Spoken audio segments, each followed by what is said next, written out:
Beat up over there? Huh. Is it just one? There are fewer people than usual here today.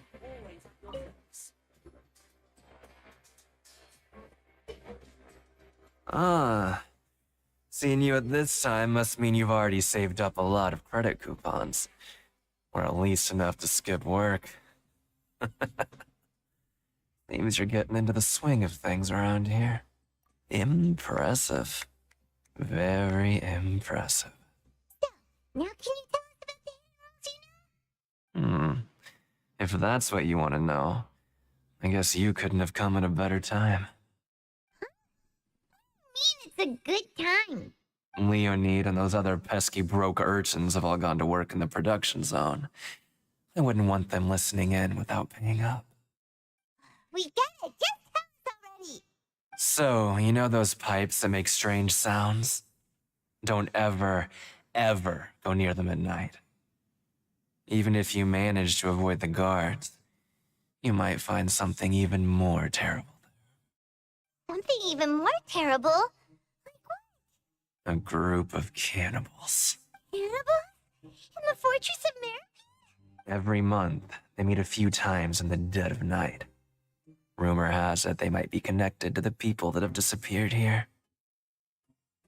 But what's even scarier is that they have a special proclivity. Since they have no way to dispose of the leftover remains, they have ways to transform them into other forms and keep them in the fortress forever. I already know what you mean by other forms. So that's what's going on here. Oh, my stomach doesn't feel so good. You two look pretty skeptical. No matter, learning the truth behind dark secrets isn't necessarily a good thing. I've got things to do too. I suggest you just act like I never told you anything. Traveler, can we just trust him on this one? Oh, Paimon doesn't want blood and flesh entombed here for all eternity? Oh, so that's how you see the situation. Huh. You know, Paimon does feel a little better about it now. Oh, when will all the secrets end?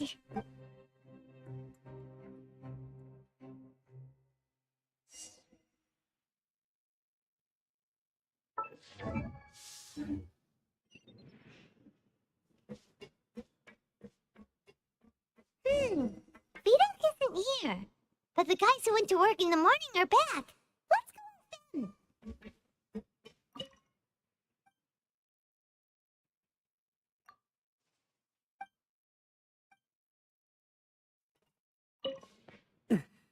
Just stay away from me. What? What are you saying? You shouldn't go around saying stuff like that.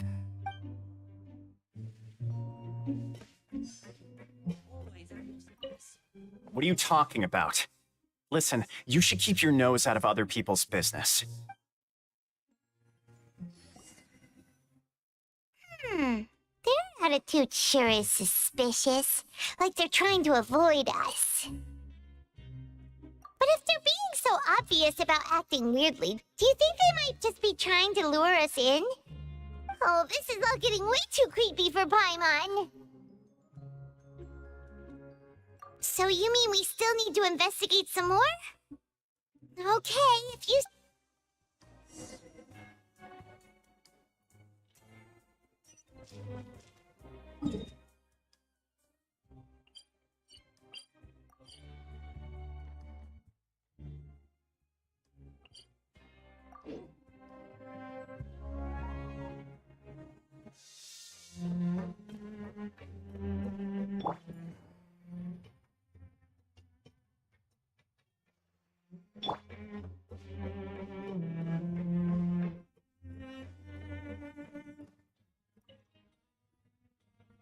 Fielding? What do you want? Criminals like you ought to be working right now. Catch my drift. We just want to ask you a simple question. Have you ever discovered anything odd during your nighttime patrols? Why are you asking about something like that? Whatever happens at night isn't your concern. All you need to worry about is getting enough sleep. Well...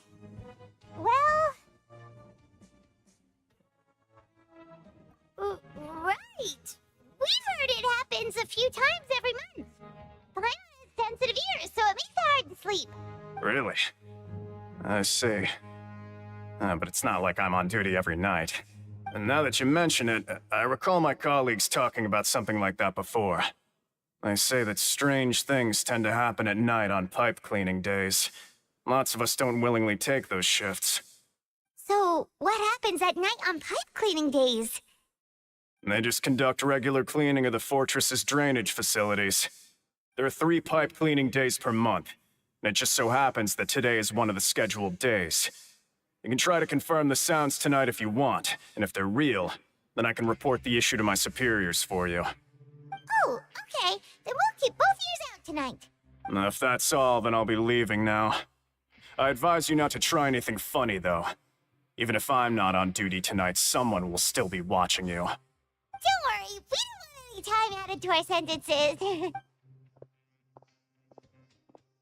Oh, he left. So what do you think about the pipe cleaning days he mentioned? Right, both are a possibility. But Fielding did say that tonight is a cleaning night. I knew you would say that. Alright, sounds like we'll be up all night tonight then. Just hopes the guards don't catch us.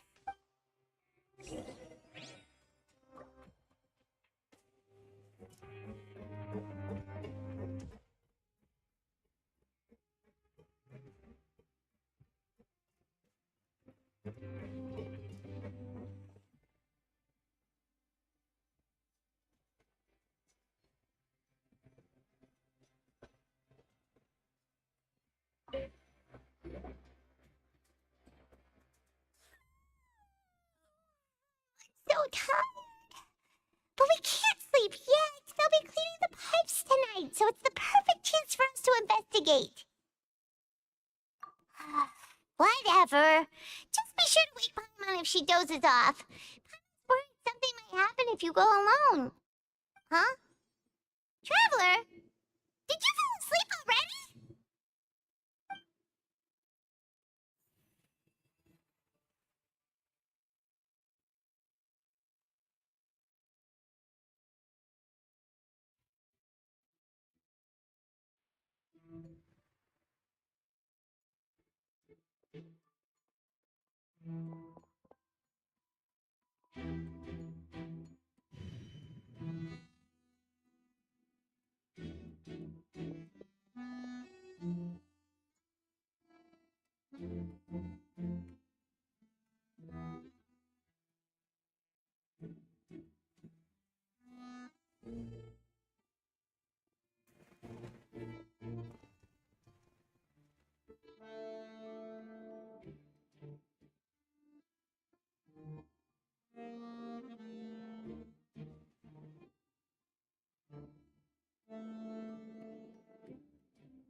Traveler, come on, wake up!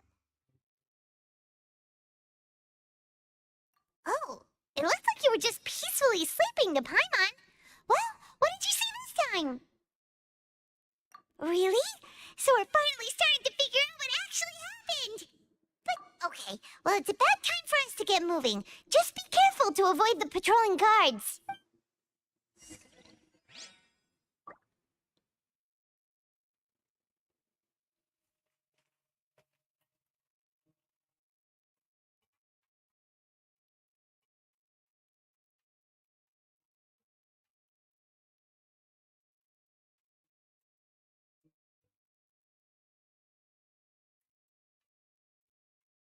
Shh! Careful! We'll get in trouble if the guards catch us.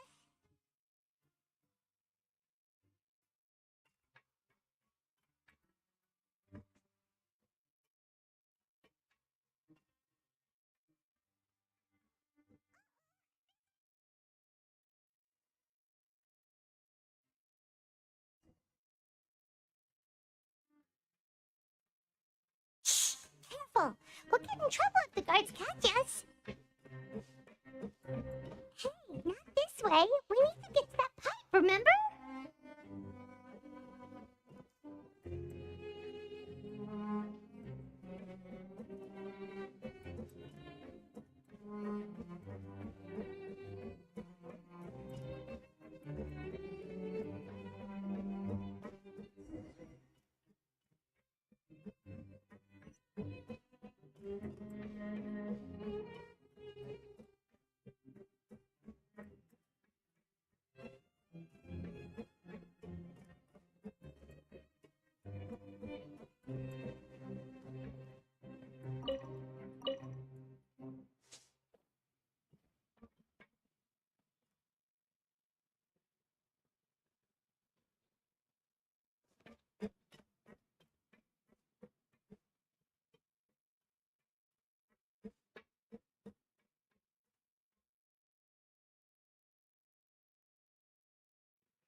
Shh!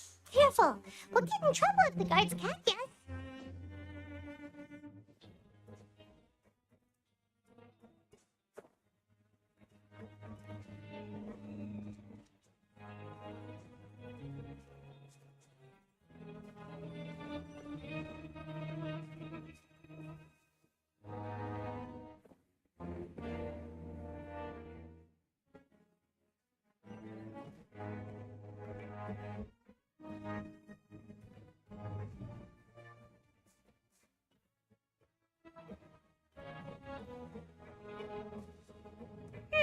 This should be the place.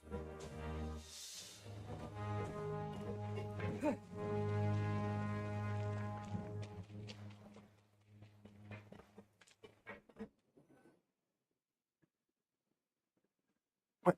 I know you. You were the ones we saw. Huh. You've got guts showing up here. You know who we are, right? You'd better leave now. Ain't nobody coming here to save you. What'd you say?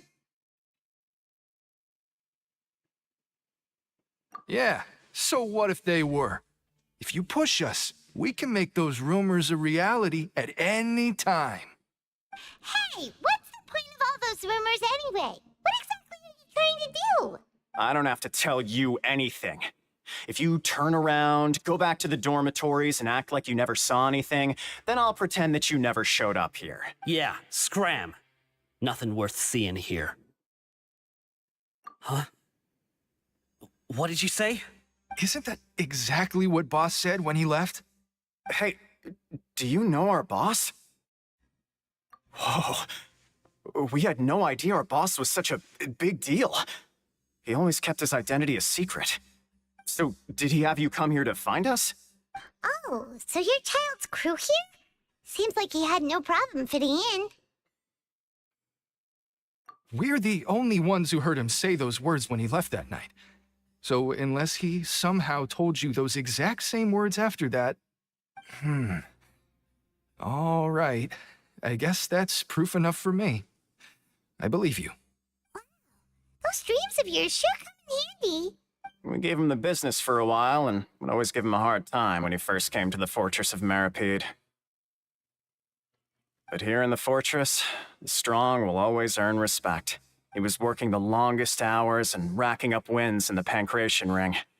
You could always see how amazing he was, even when he was teaching us a lesson. So eventually, we all decided to follow him. But one day, he suddenly told us that he had to find a way to escape this place, no matter the cost. He said it was because he heard that call again. And as his crew, if the boss wants something, then it's our job to get it done. So, we got to work and used the hidden rules that were here to make up and spread the rumor about the cannibal rule. We just wanted to give him a better chance of escaping on a night after the pipes had been cleaned. Oh, thanks to your rumor, nobody would want to come anywhere near here, prisoner or guard. Wow. It sure is easy to exploit people's fear of the unknown. But hasn't Charles already escaped? Why are you all still coming here after pipe cleaning day? Because as far as we know, the pipe he went into isn't actually an exit. It should be a dead end. It leads to an abandoned factory area, and even if there were a way to escape from there into the sea, we're still way too deep. No one could ever reach the surface alive. But Boss still insisted on going in. It's like he was obsessed about it. So we told him that we'd pretend as if he never existed while he was gone. And that if he wanted to come back, he should wait for nighttime on a pipe cleaning day. That way, we could meet him here and help cover the whole thing up. So you come and wait here through the night a few times a month just because of that promise? Yeah, but it's been so long now. We already know in our hearts that he must have managed to escape somehow. Is it possible that something unfortunate happened to him? Nothing could ever defeat Boss or slow him down. It's one thing we know for sure. Okay. I'm just brainstorming possibilities. All right. Keep quiet and follow us.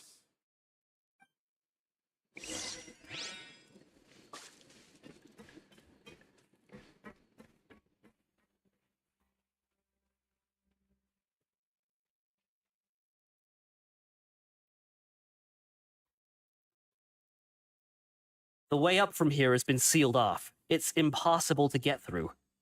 Boss left by going down from here. It wasn't full of water at the time. Later, we came back hoping to have a look. That's when we found out it had been completely flooded. It's impossible to navigate unless you're an extremely skilled diver. Do you think Child got trapped by the water? Not likely. We all know that Boss was an incredible swimmer. Really? Then have him come investigate, pronto. Just be sure to tell us if you get any news about Boss. It's getting late. We should leave before the guards come this way. Yeah, we learned a lot about what happened to Child here. Let's get going.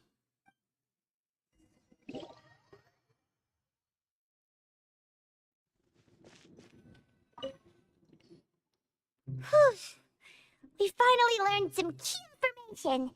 Seems all of our investigative work has finally started to pay off. When you said you knew a diver, you were talking about Fremine, right? If we ask Glenny, he'll definitely have Fremine help us. Ugh. Why is Child like this? What was he doing going into the pipes? Not making our jobs easier, that's for sure. Fortunately, though, it seems like it's only a matter of time now before we find out what really happened. Now that we can finally relax, I'm starting to feel super sleepy. Let's try to get some rest while we still can. Night-night, traveler!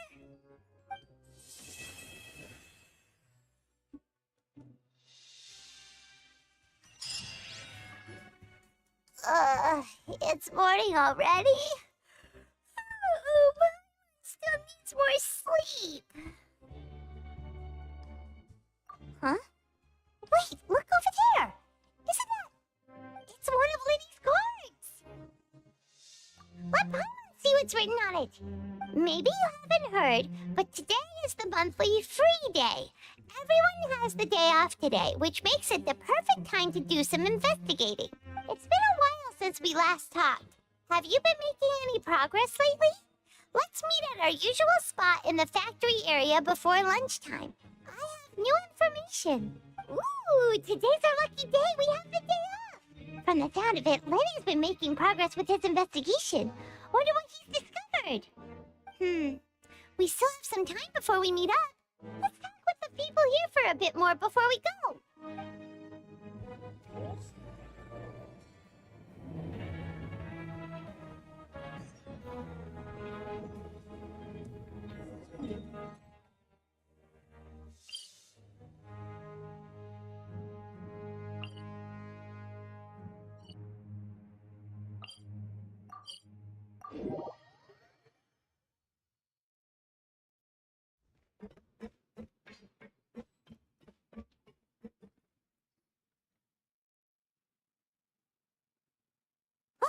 There's some people talking over there. Let's listen in on the conversation.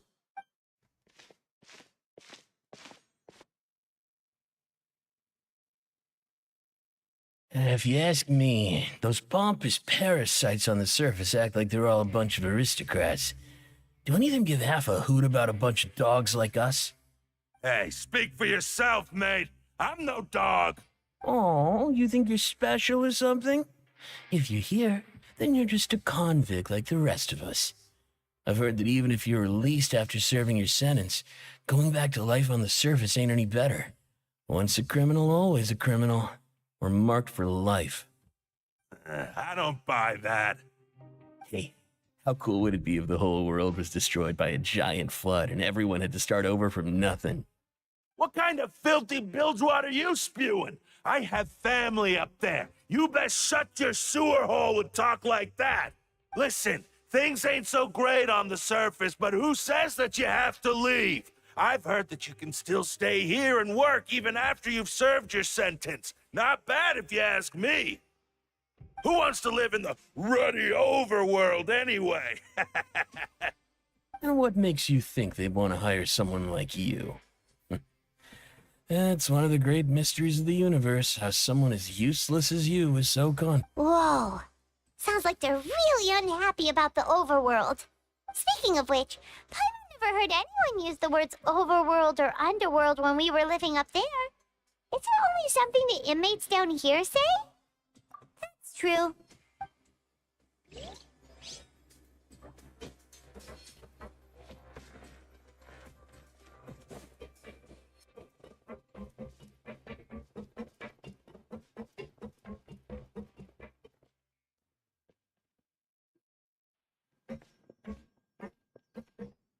There's a group of people over there. Let's go listen in.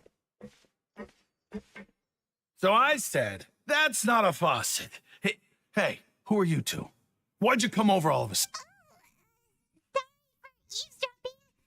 Sounds like you were talking about something private. What's the matter? They're just looking to join in on our fun, that's all. Don't pretend like it's okay for them to just interrupt us like that. Yeah, fine. You're lucky we don't mind extroverts that much. You hear that, Quisto? What nice! Your expressions tell me you're looking to hear some juicy info, am I right? But before that, it just so happens that I know you two. Really? Are we that famous? You're kidding. How often does anyone get a personal tour led by His Grace himself? Practically everyone was talking about it. Word has it. A little mistake, huh? I like the way you put it. You see, people with a good attitude can join our group anytime. Your group? I'm Quisto, and this is Lavaroon. People usually call us the Bombshell Bros, but don't worry. We're not playing with bombs or anything. It's just that our information is always so explosive, and we blow minds on the regular. So, you two really like to gossip? Oof, you sure know how to embellish. No, you don't get it. Knowing intelligence will make things better for you here. For example, knowing who's working with whom, who has the latest rumors, who's not getting along. Wouldn't you like to know all that? Whoa, all this info's worth something, you know? You should prove you're worthy of it. I don't mind him. Quisto's always this way. Just play nice and say something to massage his ego. The welfare meals. Talk about the welfare meals. Right. That meal we had yesterday was super delicious. Paimon can still taste it whenever she closes her eyes. Is that so? To tell you the truth, I've been helping out with making those welfare meals. I've been Oh, so you're the one who made those delicious steaks. Amazing. You could be a professional chef. You are correct. I am a true professional. In fact, I even went to culinary school. Since you like my cooking, I guess that means we share similar tastes. Listen carefully. This little bombshell will help you learn what's really going on here in the fortress.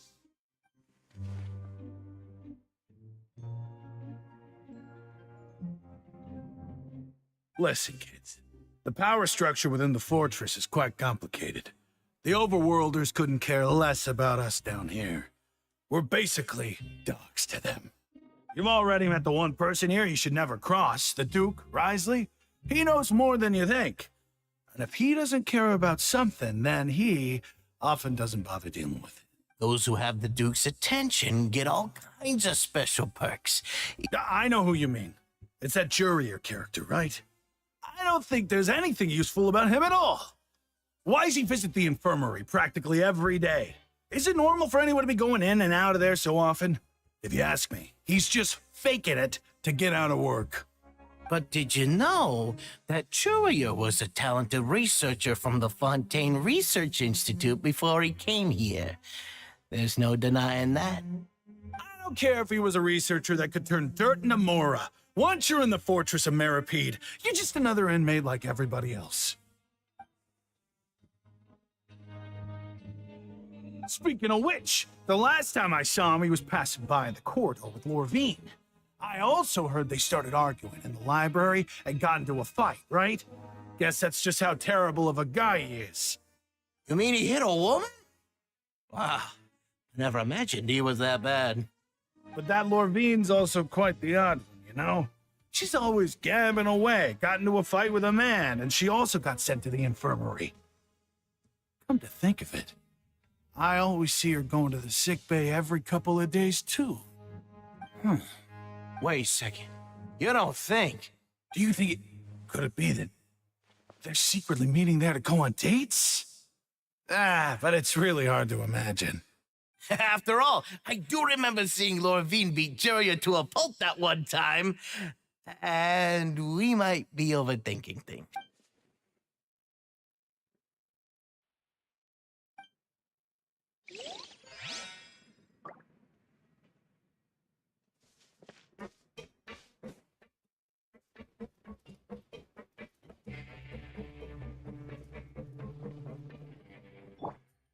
Always at your service.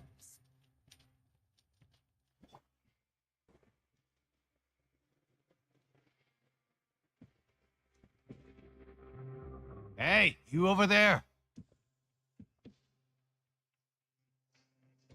Yeah, you. Say, do you like playing card games? You know, like Genius Invocation TCG? You TCG players are like mint in the wild, literally sprouting up everywhere. Hey, come on now. What's wrong with finding fellow Invocation aficionados?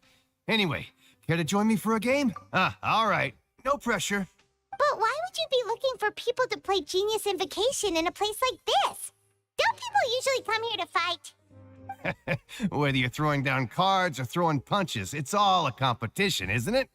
It's all the same in my eyes. There are lots of card players here in the fortress. When I saw you, I immediately thought, hey, even outsiders from other nations play cards. So I came over to say hi. Sure. Great! Since you've been here longer than us, you need to flex your seniority a little bit, right?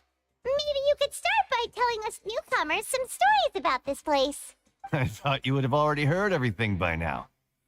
All right, then. Did you have anything specific in mind? Or do you want me to just pick a topic? Why don't you pick? We'll let you know if we've heard it already. All right. Have you heard any strange rumors since you've arrived?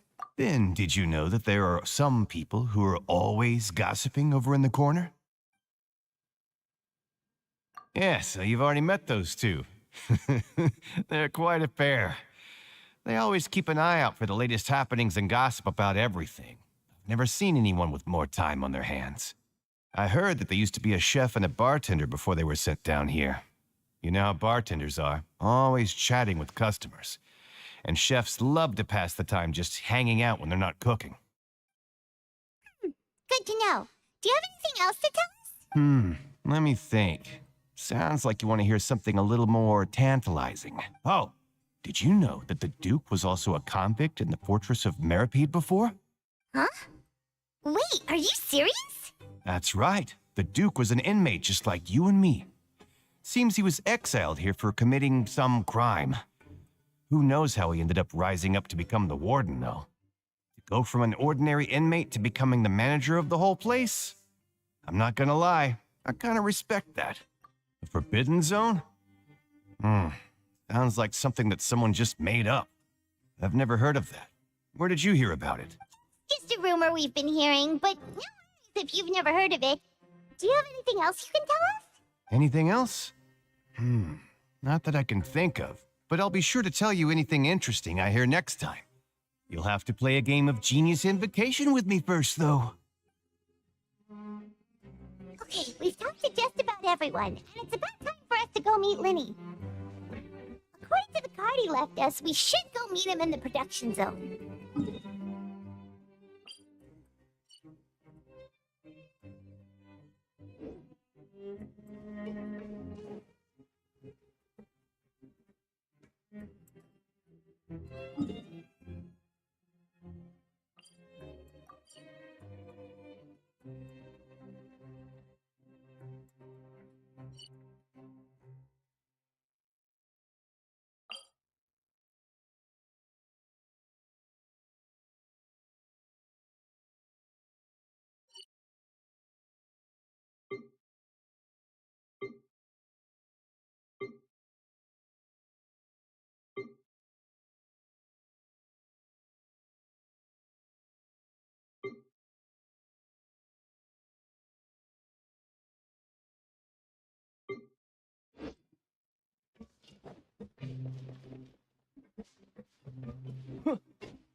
Huh? That look in your eyes. You found something? Hey, this is no time to be modest. Just tell him we found a boatload of information. Oh, as expected of the legendary duo, you have my full and undivided attention. Huh. I'd have never guessed that myself. The rumors swirling about this place are unreliable after all, and Master Child probably went missing because he found a way out. He is a harbinger after all. I suppose he's much more resourceful than I initially gave him credit for. Unfortunately, this isn't enough for our final report to Father. We need to find out Master Child's exact whereabouts. Father told me that even though Master Child said he was just coming to Fontaine for a vacation, he actually had some personal reasons. His agenda might be linked to his disappearance. His escape route is already flooded, so we'll have to test someone with professional diving skills to chase after him. Well, when you put it that way, it's obvious that only Fremine would be up to the task. Bingo! Is he around? He's working today. Coming here as a group would have attracted too much attention. I'll talk to him about it later. It's the least I can do. We're all in this together, so it's only fair for us to fulfill our end of the bargain. Honestly, I'm far more impressed by you guys managing to collect all this information right under Risley's watchful eyes.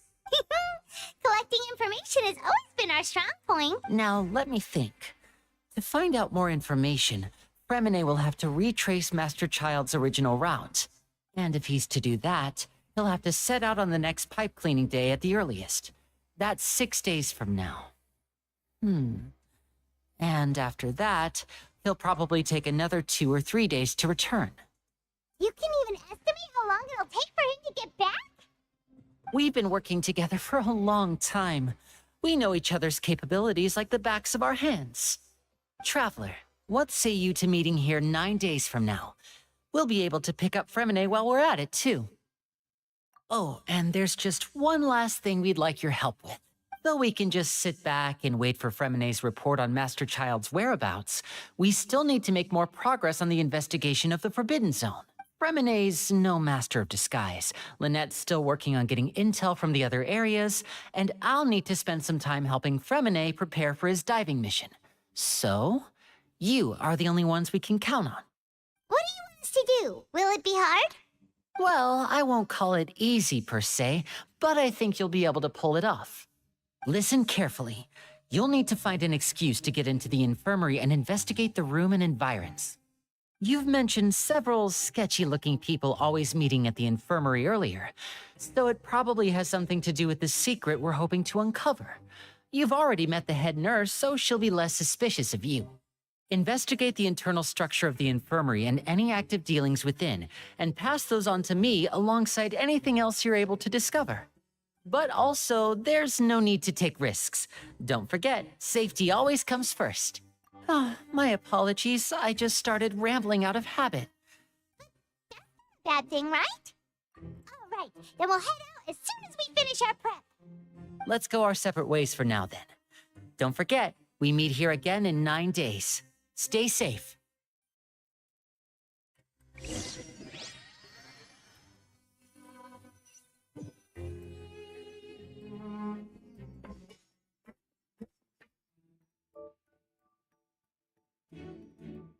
Hey, stay here for now. Paimon will take a peek. There seem to be several people inside.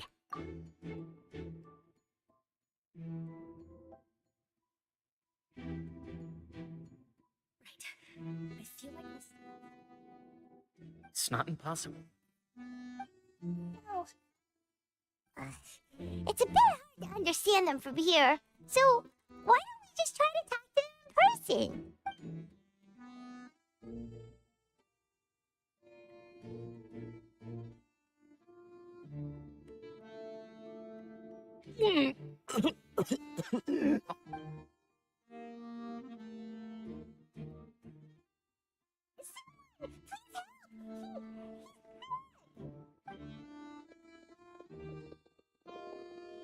Whoa, are you okay? Oh my! What's wrong, little one?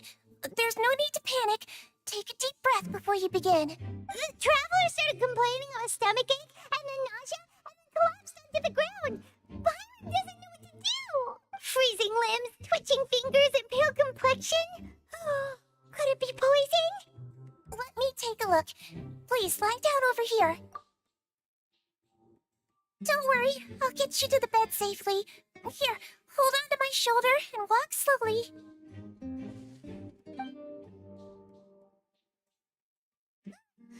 You can do it, traveler!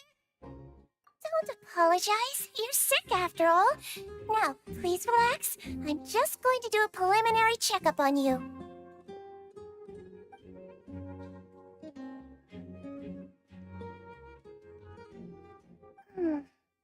My checkup has confirmed that he's not in any mortal danger. That's our worst fear out of the way. Eh? Oh, that's good. But I'll continue my diagnosis of the patient now. Please, relax and take a deep breath.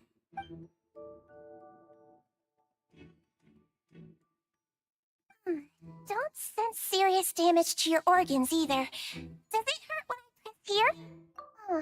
And here? Huh?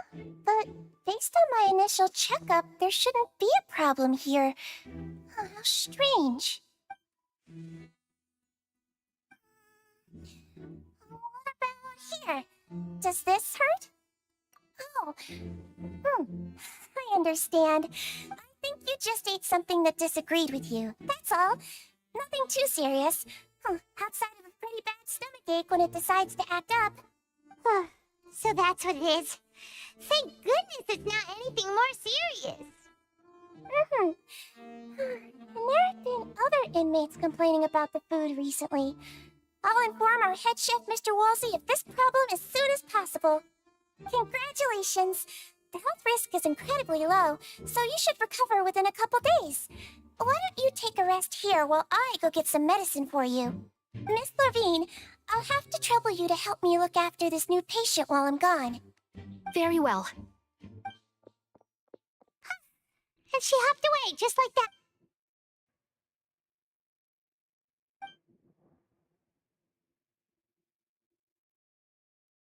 Hello. So how are you feeling now?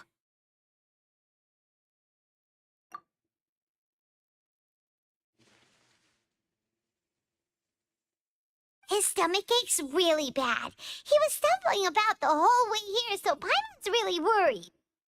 If Miss Sijuin says it's not a serious problem, then there's no need to worry. She's the best medic we've got down here. But it also looks like she's the only medic you've got down here. Well, that's true. What do you mean, that's true? That's really misrepresenting the situation.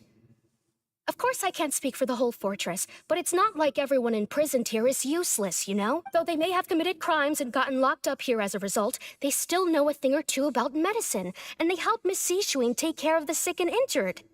Yeah, you're right. But did you have to lecture me about it in front of another patient? Aren't you a patient too? Where did all your energy come from? That's correct. Sorry, I got a bit ahead of myself. Are you two also sick? We've been sick a while. I come back every once in a while for checkups and to pick up the medicines Miss Sijuin prescribes for us. That's just the nature of chronic illnesses. As for her, you could say she fancies herself as Miss Sijuin's capable helper because she learned a bit of medical knowledge ages ago. Please watch your mouth, Mr. Jurier. Don't forget that you are the primary reason I have frequent heart palpitations. Don't start arguing now, please. Keep it civil at least.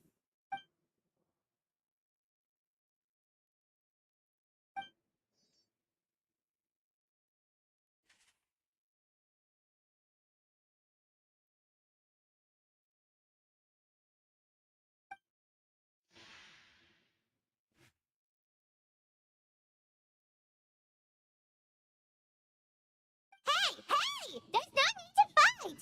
Everyone will be released someday, so there's no need to argue over silly things like this! But... Release. It's way too early for us to even think about that. And who the heck knows if we'd even be able to continue our previous lives?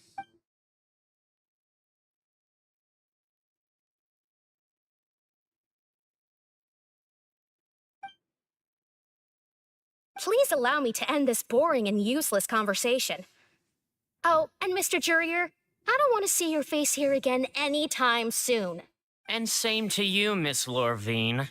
Anyway, that was more than enough rest for me, so I'm going to get out of this excessively noisy place. See you later, everyone. He just slowly walked off like that?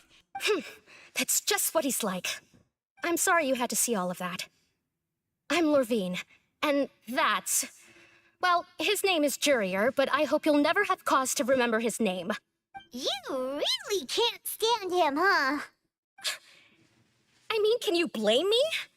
Who would like someone who's as arrogant and obsessed with weird research topics as he is? But there's no need to keep dwelling on him. I'll accompany you two for a while.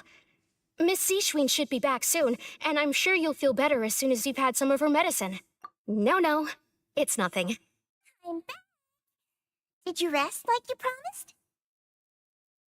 Thank you for getting our medicine, Miss Seashween. Did you all cooperate with your bed rest? I trust that nobody got up to walk around. Good. Here, this should be 2 days' worth of medicine for you. Take 1 pill now, and then continue your bed rest.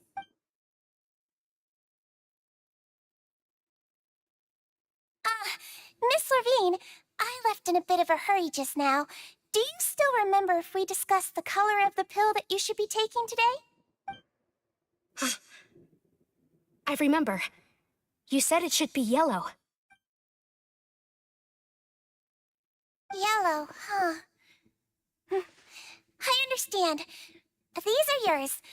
Please, make sure to go to bed early after taking them tonight. All right, then I'll also be on my way now. I hope you feel better soon, too. See ya!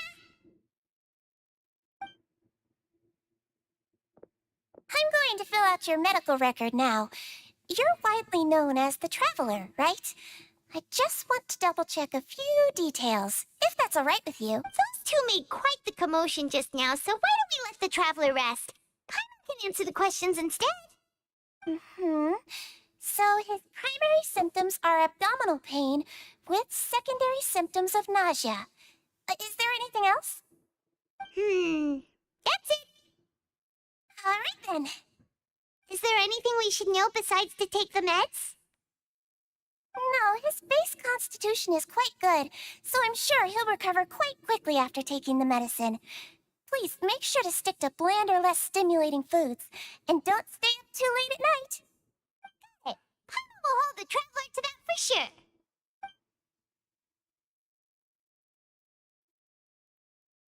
Oh, you're going to take a nap already? Okay then, you get some rest.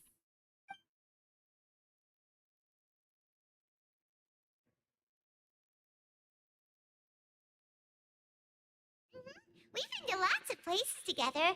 He may look a bit under the weather. So you're the best of companions. But don't worry, he'll recover soon. Ah, you're awake. How do you feel? You slept for a really long time, but we never left. Well, now you can go back without a worry in the world. Remember to take the meds regularly, and don't forget bland foods. Thank you, Miss Sejuine.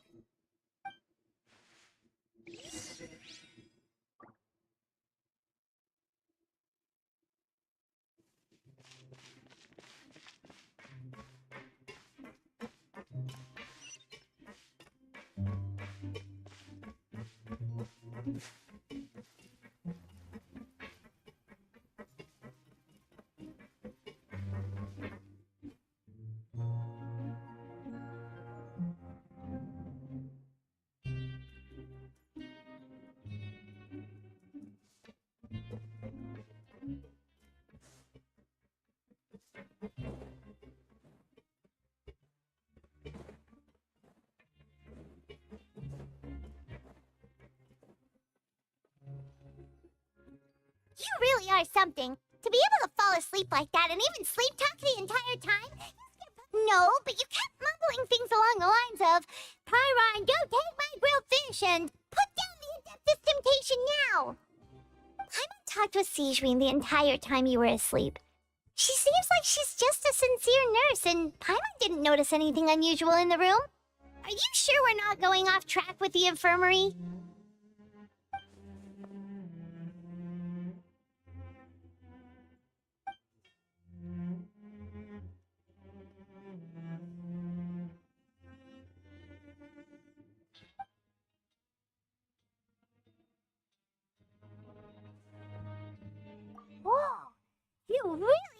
super thorough. All those tiny little suspicious things that Paimon didn't even pick up on. We've got to get the info to Linny.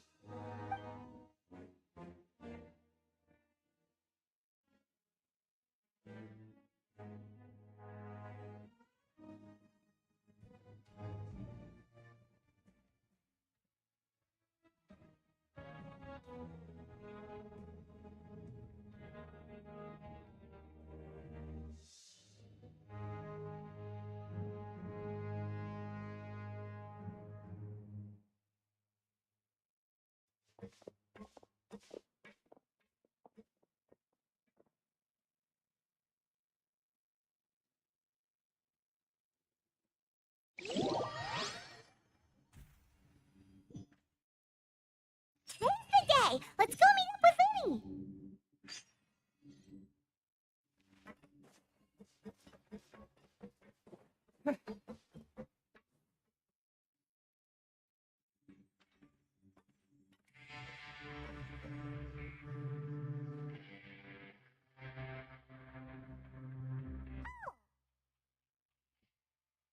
Hmm?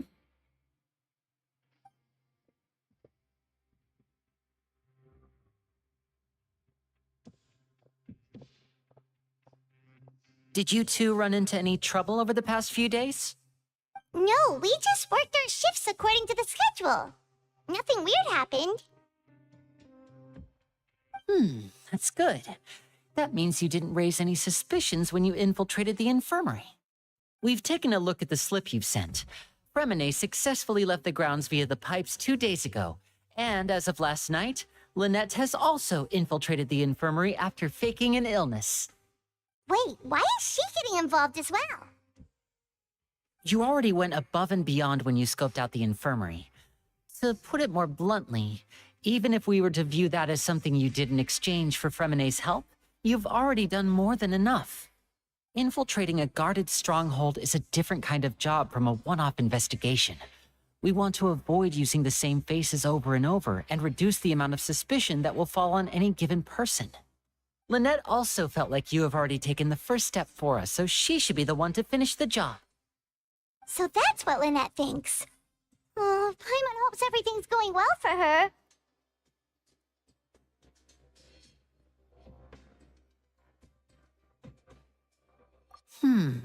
Perhaps that's true. You're both very good people, and we've come to appreciate that more than anyone else. Unfortunately, there's still one thing that could get between us, lest you've forgotten. The matter of our respective loyalties. You've mentioned before that you've had some run-ins with the Fatui. I can understand that feeling, so I assume you're just helping us out of the kindness of your hearts? Well, everyone could use some more friends. We'll be counting on you to help us in the future, too. Since I see you as friends, then it's even more important for us to protect you from any peril. M.S.A and Lynette feel the same way.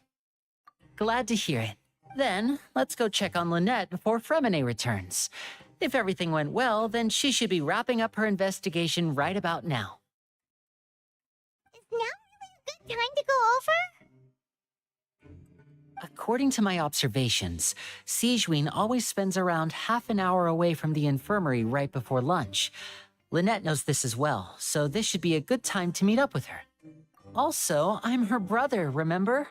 It's only natural for an older brother to care about his younger sister's well-being. Okay, then let's head over right away.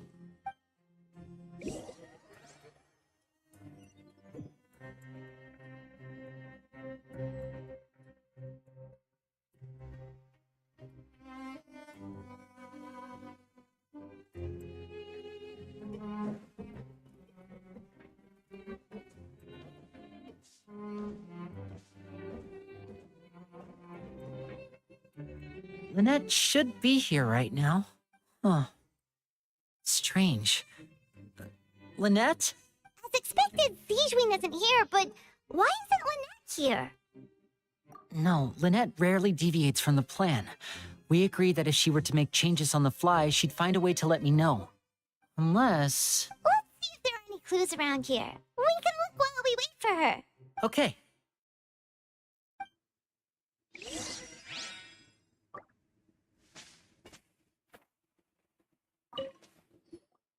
None of the beds have any signs of having been slept in, except that one over there. The one you used, right? You said she was pretending to be sick. Mm-hmm. She would have said her migraine was having a particularly bad flare-up. Generally speaking, the head nurse would then ask her to lie down and rest, which means either the head nurse didn't return the entire time from when Lynette laid down up until she left the bed, or the nurse intentionally left it this way.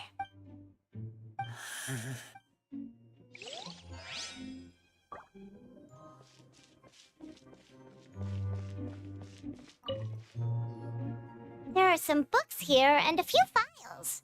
They all look like medical record. Advanced nursing, how to raise the spirit of your patients, a quick guide to the psychology of emotions, and the meaning of laughter.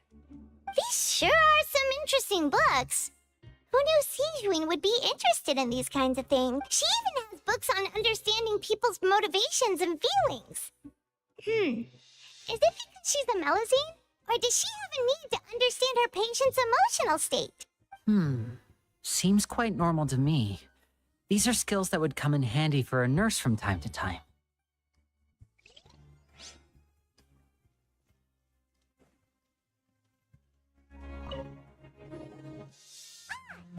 We saw it before! Wait, this thing? It doesn't look like it's been disguised that well.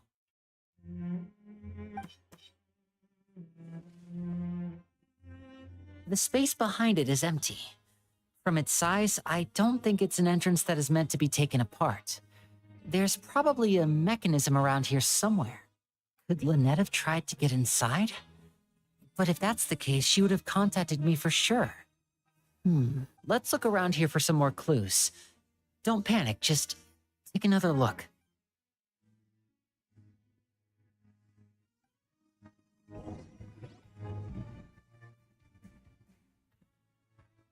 Hey, you guys, there's a slip of paper over here. A slip of paper? It's right over here. And there's a bunch written on it, too. It reads, out of respect for your usual practices, I'll use a piece of paper or card as the medium to pass on my message. This is... Is that all? The back? Show me! Now!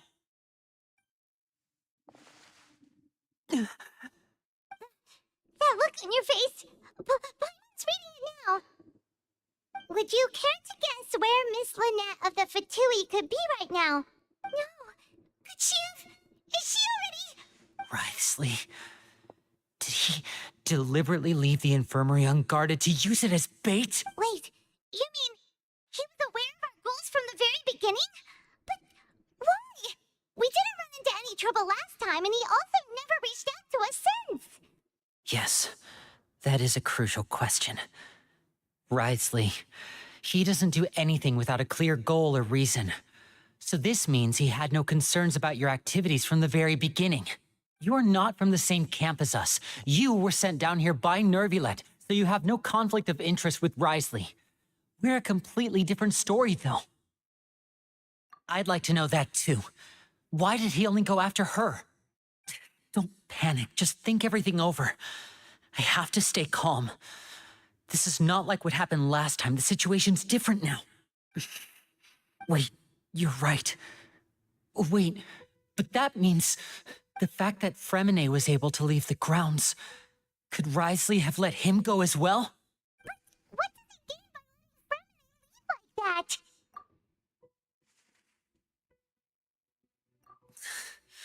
So he's challenging me and trying to provoke me, I'm sure of it. We never should have sent out Fremine. We had to go through all that trouble to find an opening to sneak him around the guards and into the pipe, and we even thought luck was on our side. If Wriothesley let him leave on purpose, then he's probably in a terrible spot now as well. Lenny's getting more and more panicked. We have to calm him down. Don't be like this, Lenny. Fremine wouldn't have left if we hadn't told you about Child. That was our fault. No. I'm the leader of this operation, and I'm the one responsible for this team. I was the one who failed to protect them. I'll go talk to Wriothesley. Traveler, please talk some sense into him. I simply cannot allow Lynette to be abducted again. have to go. I'll find a way to get them back.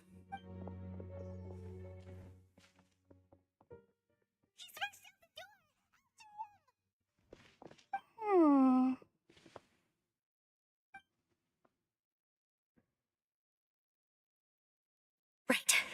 I feel like we still have some room to make changes on these details. It's not impossible, but it'll require extensive testing. Is that so? Very well. Then please be mindful of the time.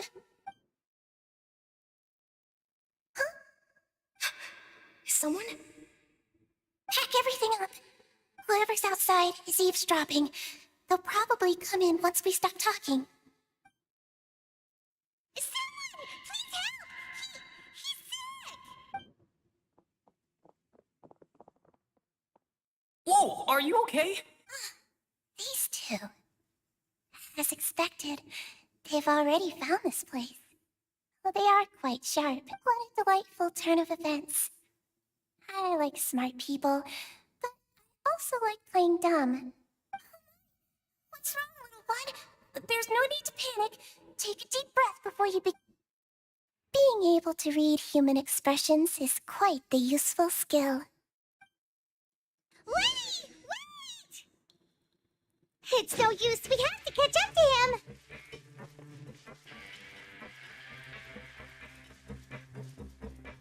He's already out of sight. How is he so fast? Let's go hit him up at Risley's office.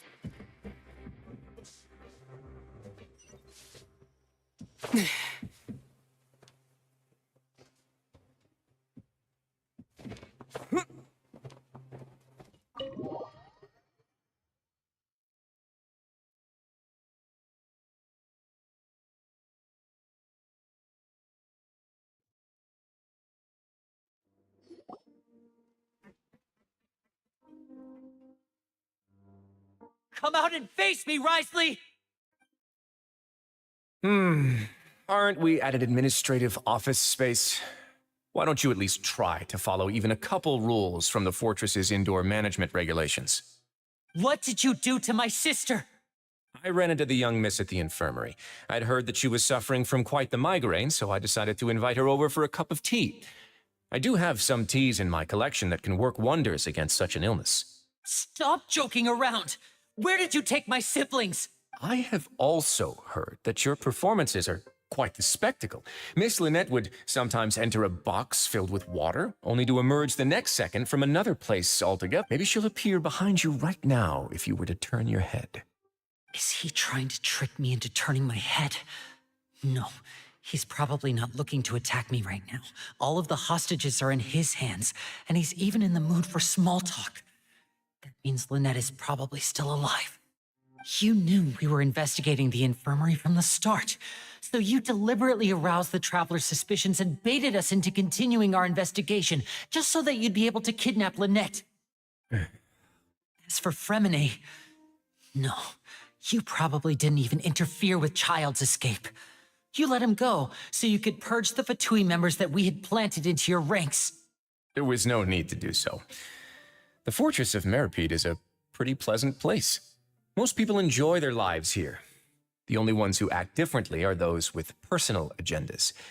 You removed our original members and spread the news of Child's escape so Father would assign our team to come down and investigate. Fremine has also fallen into your hands, right? If you're oh so omnipotent and so in control, why would you need hostages? One correction. Lynette is in my hands right now, but Fremine is not. He's not. What do you really want? Oh, wonderful. Everyone is here, so I'll only need to say this once. Thank you so much for cooperating with me. Eager and to the point, I see. Alas, only Miss Lynette is currently having a cup of the fortress's finest tea. Although, as per your original plan, Mr. Fremine should also have returned to the fortress by now. But he has neither shown up within my gates, nor has he been taken into any kind of custody. So Wait, you can't mean you locked him outside in the sea? I closed the fortress's gate to the outside world. Fremine's a star diver, so he should be fine, right? No, we're still here, so he definitely tried to find a way to come back for us. So we can't assume he might have made a break for the surface. But why would I do this, you may be asking? To have an audience with you, of course. My intel tells me that Mr. Linney is a great magician, so it's only natural for me to want to have some cards of my own when it comes to negotiating. Besides, I do recall you mentioning to Miss Lynette that you've always wanted to have a face-to-face meeting with the Lord of the Fortress of Meripede, regardless of whether it was in a personal or a professional capacity. So, you've been keeping tabs on us before we even set foot in the fortress. Some of my folks just happened to hear a thing or two, that's all. In any case, I will be straight with you. I was willing to play dumb and turn a blind eye, so we had a pleasant few days playing games together here. But once you started focusing on the Forbidden Zone, all of that changed. Mr. Linney, the cards are stacked against you right now. Miss Lynette is in my hands, and Mr. Fremenet is still slowly being pickled out there in the brine. You know just as well as I that he cannot last out there forever. You need do but one thing to guarantee their safety. I would like you to contact your superior, and ideally invite her over for a cup of tea with me. You want to see Father? But why should she bother giving you an audience? Well, if she cares for the well-being of her dearest children, she should have plenty of motivation to join me for a parents' evening. I've heard that the bonds between the members of the House of the Hearth are like the bonds of family. I don't see why she would refuse. Why did you think Father sent us to handle the Fortress of Meripede? This place is basically a no-man's land. It wouldn't be fitting for anyone as important as a harbinger like Father to come here in person. Oh, I see. So it's because she doesn't care for my place here. It's such a shame. After all, I've amassed quite the tea collection. I was looking forward to sharing it with her. Was this the extent of your master plan to get to Father? No matter how much pressure you may put on me, I won't allow you to use us to blackmail her.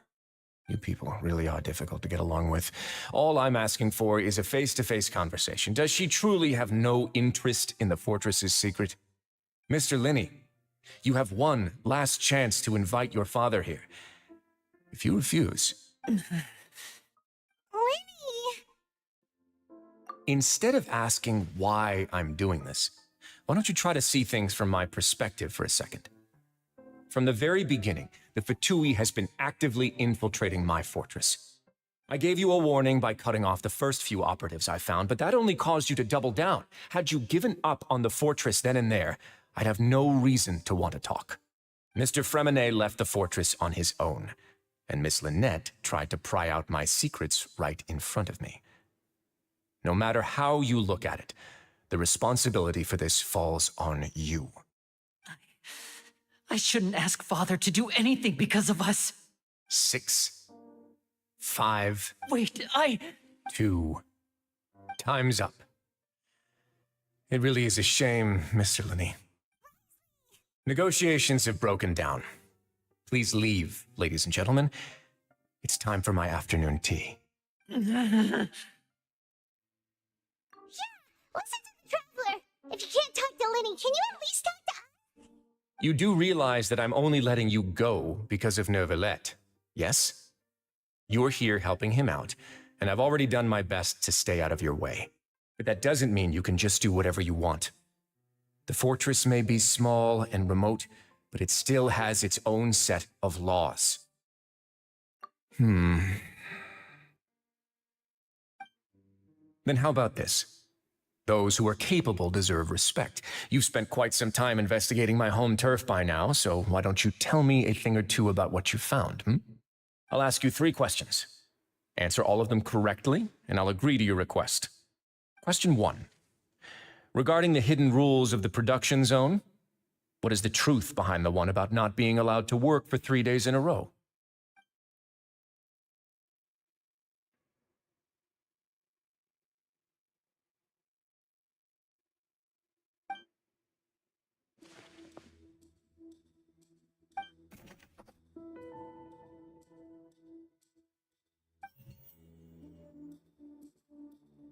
I've been told that the infirmary is always empty for the half hour just before lunch. But what could Sijuin be doing during that time?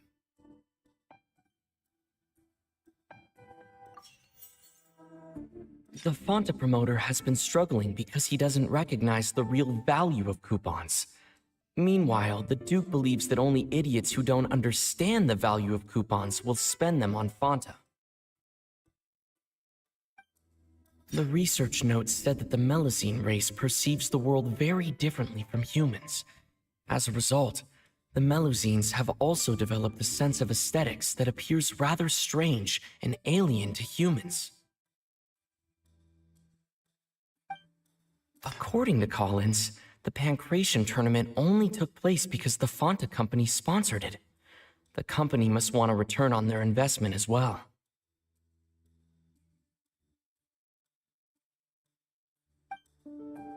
Fonta's internal report suggests that they're starting a new trial of an unnamed and unpackaged product. But the product has to undergo a trial because even Fonta's own employees have a lot of reservations about it.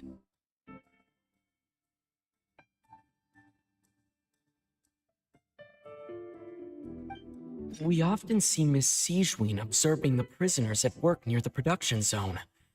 It seems like she can perceive the general state of a person's health just by looking at them.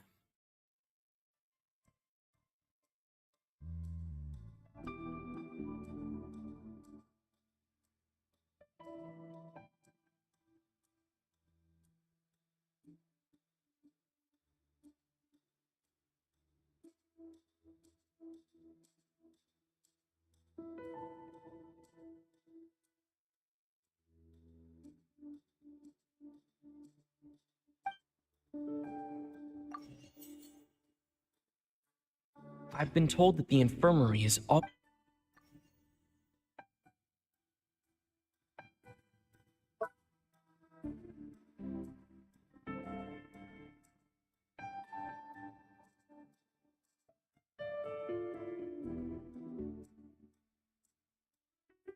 The research notes said that the Melusine race perceives the world very differently from humans. As a result, the Melusines have also developed a sense of aesthetics that appears rather strange and alien to humans.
We often see Miss Sijween.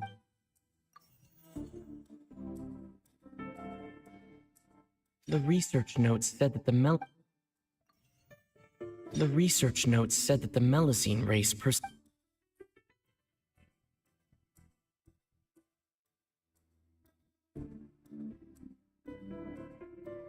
We often see Miss Sijween.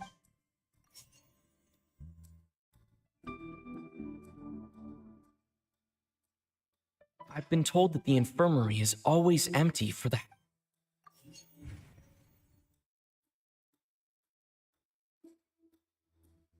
We often see Miss Sijween. I've been told that the infirmary is. The research notes said that the Melis.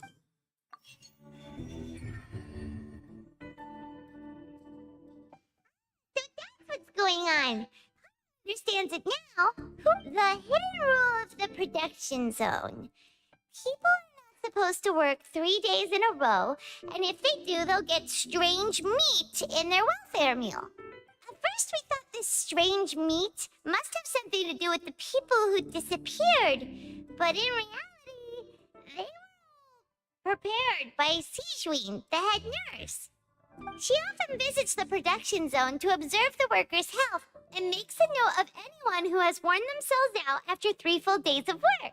Out of her sense of duty as the head nurse, as well as her genuine concern for the workers' health, Sijween visits the cafeteria right before lunch and cooks an extra dish for those who can use the stamina boost.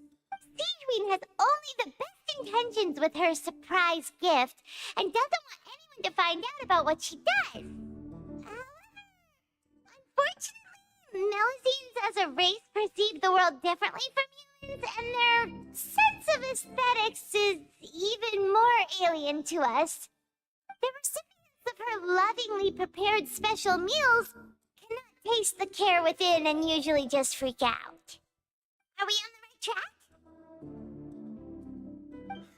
Not bad. You've uncovered Sijween's secret and even guessed her intentions correctly as well. It's nice to know that her efforts have not gone unacknowledged. All right, now for my next question. There are also some hidden rules in the Pancration Ring, including the one that you're not allowed to support both sides of a fight. Why is that?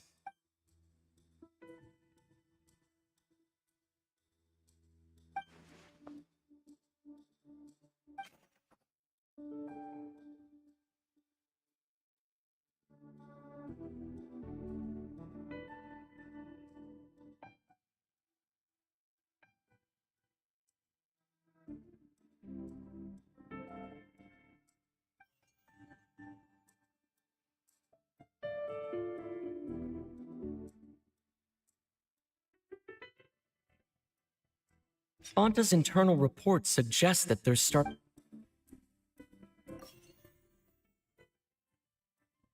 The Fanta promoter has been struggling because he doesn't recognize the real value of coupons. Meanwhile, the Duke believes that only idiots who don't understand the value of coupons will spend them on Fanta. The research notes said that the Melusine race perceives the world very differently from humans. As a result, the Melusines have also developed a sense of aesthetics that appears rather strange and alien to humans. According to Collins, the Pancration tournament only took place because the Fanta company sponsored it. The company must want to... Fanta's internal report suggests that there's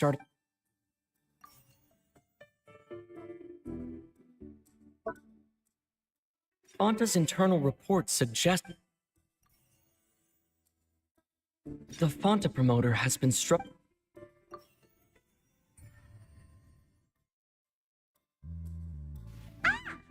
gets this rule too now, so there really was nothing to be afraid of.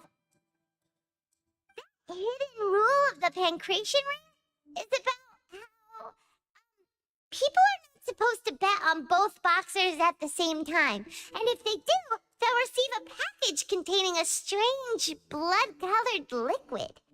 People get scared when they see it because they've subconsciously begun to associate it with the missing boxer. But really, it's just a bottle of the latest yet-to-be-named and packaged new Fanta trial product. A blood-red drink. It's no wonder even Fanta's own staff were questioning the company's decision-making. The company, facing backlash from its own staff, decided to try to trial the product on a smaller scale to see how it might be received by customers. They came to the fortress of Meropide and offered to sponsor the Pancration tournament so they could push their new product. But the Duke completely refused to even entertain the idea. The Duke, knowing how valuable coupons are in the fortress, knew that only total idiots who didn't understand their true value would bother buying a Fanta product here. And so, only those who proved their stupidity by being dumb enough to bet on 2 opposing sides of the same match were selected to receive the drinks. I acknowledge the effort you've put into bringing the truth of this mystery to light. Although, based on your description, that Fanta promoter is a bit too careless with his words. I may just reconsider my collaboration with the company. All right, and here's the final question. What's the secret behind our head nurse and all of her patients in the infirmary? Stop your cruel and pointless games, Risley! You know that we haven't finished our investigation, so there's no way we can answer the last question. The thought of sparing Lynette and Fremine never even crossed your mind. You'll pay for this. Ah! Lenny, are you alright? Oh, close one. I owe you, Sigewinne. That was a fantastic shot. It was nothing, Your Grace. Sigewinne? This gun may look like a toy. It's actually fully functional, as I just demonstrated. Sigewinne. Oh, I am merely a resident of the fortress, and thus protecting it is my duty.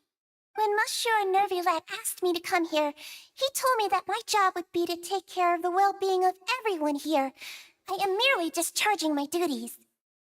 But if you mean what you just said, then isn't Linny someone you should be looking after as well? I really am just doing what Monsieur Nervillette told me to do. Everything I did, I've done to protect them. Had I not, they would be in far more dire straits right now. His Grace knows it too, right? Your Grace? Mind proving my innocence to them? My dear Sigewinne, whatever shall I do with you? Would it have killed you to just wait another minute or two? It's nearly time after all. The way you do things can be truly frustrating sometimes, Your Grace. I figured I should try to talk some sense into you. What are you talking about? What time? Take me if you want. Let them go. How touching. Can you just give me one more minute? Don't be like that, Your Grace. All right, everyone, calm down. 2 more visitors will be arriving any time now. I'll go get a cup of tea. Miss Sigewinne, I leave Miss Lynette in your care. What are you doing? I believe I hear footsteps.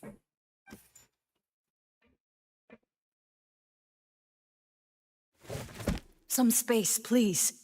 Ah, Miss Clarande. My door. Fremine. Fremine. What's going on? What's Clarande doing here? Work. I'm sorry about shooting you, Mr. Linney. The tranquilizing effect will begin to wear off soon. Please take it easy in the meantime, though. What happened to Fremine? Wasn't he diving just outside of the fortress? Why is he looking like this?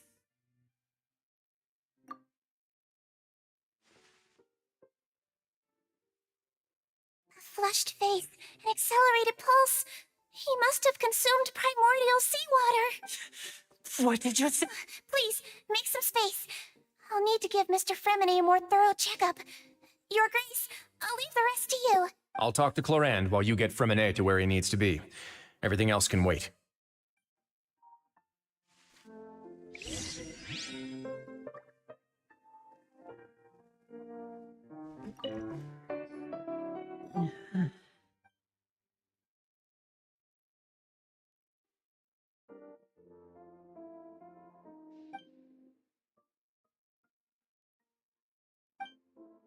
How is he? These symptoms are probably caused by an acute ingestion of a large amount of primordial seawater. Still, his condition is not critical. Of course, it would be best if he stayed for further observation. Let's leave him here for now, and move him to the infirmary once he's recovered a bit more. Sorry, I am aware that the infirmary may not be your favorite place in the world at the moment. We do only have... Why would he ingest a large amount of primordial seawater after leaving the fortress? How could that possibly happen? Please, look after Mr. Fremine for the moment. I'll go fetch some medicine and a respirator. Oh, I'll bring Miss Lynette back with me. Where is she? How is she right now? She just took a nap in an empty room after I tranquilized her. If my calculations are correct, she should also be waking up right around now. You might not believe me, but His Grace and I actually made some snacks and tea for her.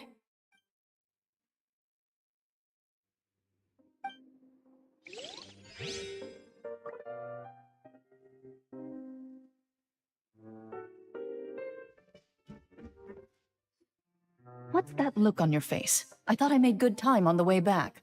Oh, I'm just admiring your punctuality. Had you arrived just a few minutes later, Siegewein may have been forced to shoot Mr. Linney again. How's the situation out there? The water has changed. It's pretty much as expected. The concentration of primordial seawater has increased significantly. I was only out there a short time, so it wasn't too bad.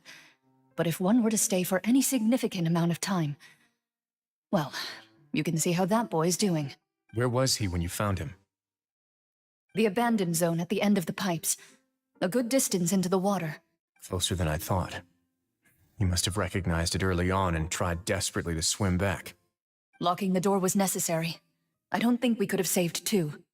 Well, I did try to convince him that I had my reasons. Never seems to work, though. It would probably work on Neuvillette. He has a knack for picking out who had good intentions, even when the outcomes were all terrible. It's a bad sign if you're having to plead your case to Neuvillette. Want some tea? Not particularly. If you want to drink some that badly, just say so. Fine, I'd like to get some tea. Want me to get you a cup too, since I've already made it? Might as well then, I suppose. Actually, do you have a towel? I would like to dry my hair.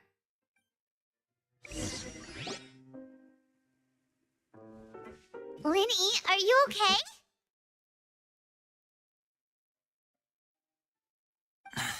I'll be fine. They're all here now. Don't worry about me. Are you sure? You don't look alright. My hands and feet are still a bit weak, but that's probably just the residual effects of the tranquilizer shot. Lenny! Oh, Traveler, Paimon, you're here too. Remine? Is he... He'll be fine. But for now, please help me lift him up.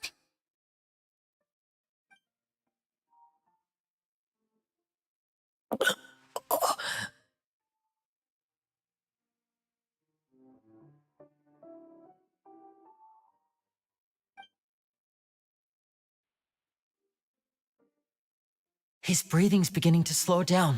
Give me a hand and help me get him to the infirmary. Yeah, I'll take him from this side. Lynette, together? On it. Traveler, you seem pretty worried about him. Want to come with us?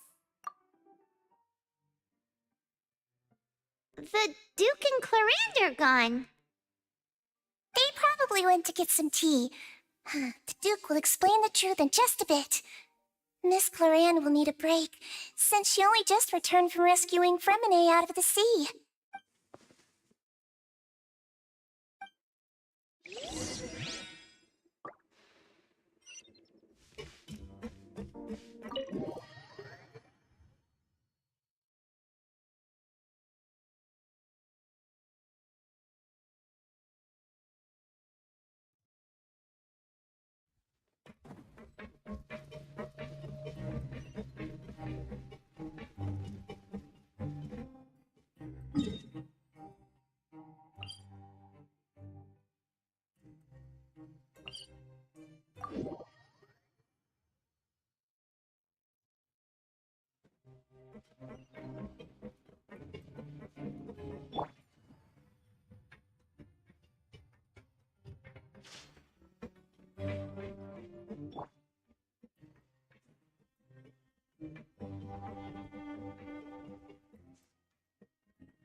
He's awake. Fremine, how do you feel? Lenny. Lynette. We're all here. Where? The infirmary at the Fortress of Meripede, Mr. Fremine, and you are no longer in any danger. How do you feel? Don't push yourself if you're not feeling up to it. Oh, Traveler. Paimon. It's been so long. The sea. There's something wrong with the seawater. Shh, it's okay. We can talk about it after you've recovered. No, listen to me. This is really serious.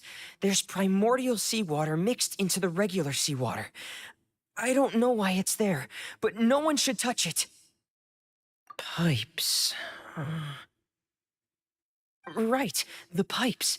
It's all coming back to me now.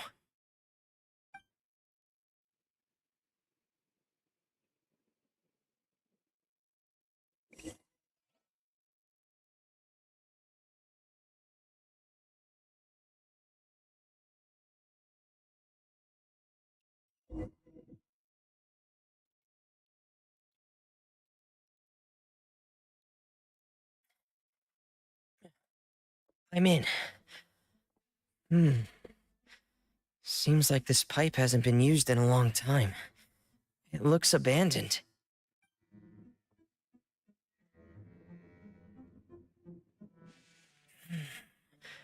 Where could Master Child be?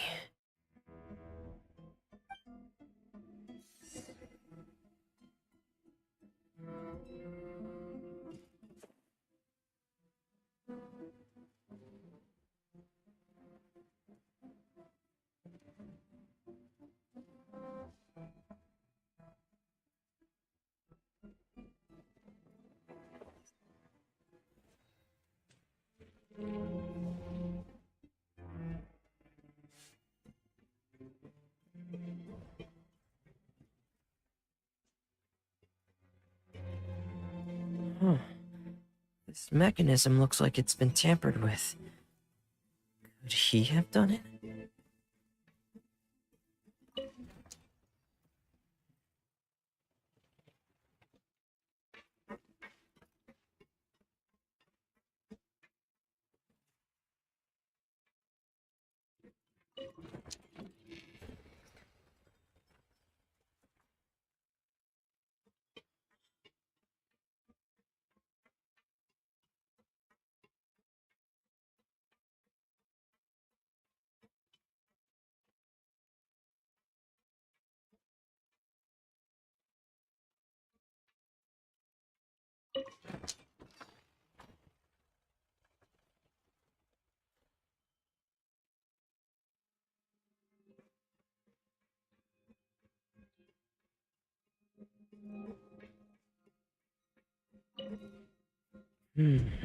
It's getting stuck on something. Seems like I'll have to avoid those obstacles while I turn it.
Yeah.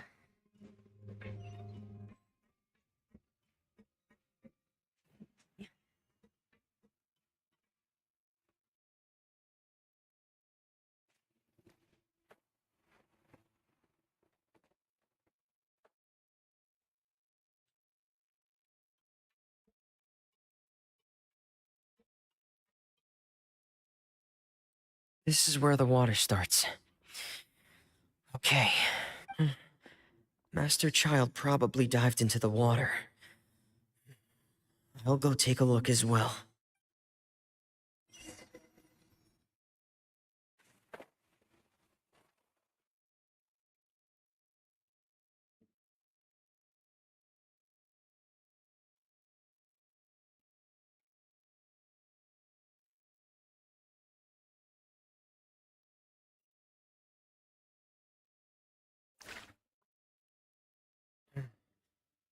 Vegetation here is a bit more sparse. These traces aren't natural. A person must have left them, and recently. I should be going in the right direction. There are traces here too. I need to keep going. Huh? The traces are gone. But I don't see where he could have gone from here. Wait. What the?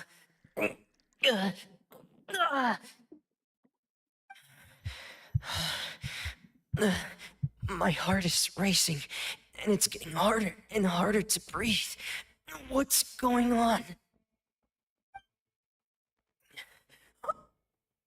No good. I have to get back. They still don't know anything about what's going on. If I turn back right now, I should still be able to make it.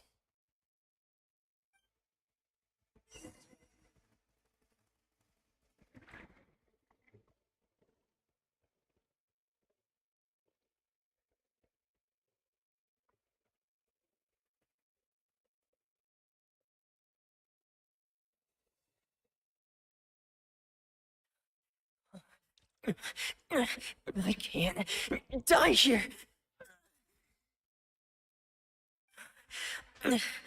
This, this is bad. I'm feeling worse and worse. And I have to push on.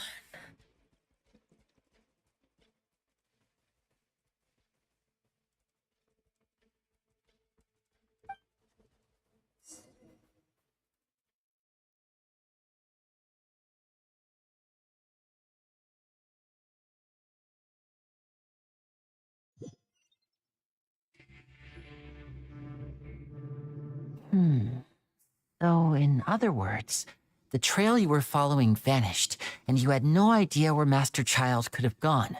But there was also no obvious place for him to have disappeared to. That's right. I tried my best to swim back, but I had already put some distance between myself and the fortress, and I just couldn't find the strength to keep going. I probably passed out some time after that, and you know the rest. Miss Clarinde brought you back, but we also don't know why she just suddenly appeared at the fortress, or why she went out to save you.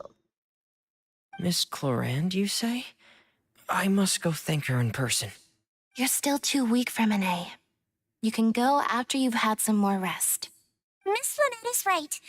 I believe Miss Clarinde will stay here as a guest for another few days, so there's no need to hurry. Guest?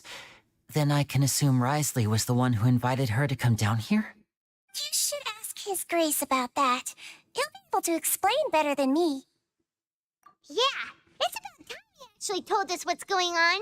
Want to come with us, Liddy? No, please go on without me. I don't want to leave just yet. Lenny. The logical part of my brain is aware that we're safe right now, but I still can't bring myself to leave. Both of you are just in danger. Understood. Then let's just sit together for a while. In that case, I'll leave the infirmary to you. The Traveler and I are going to head out for now. As long as you stay in here, I don't think you'll be disturbed. Thank you.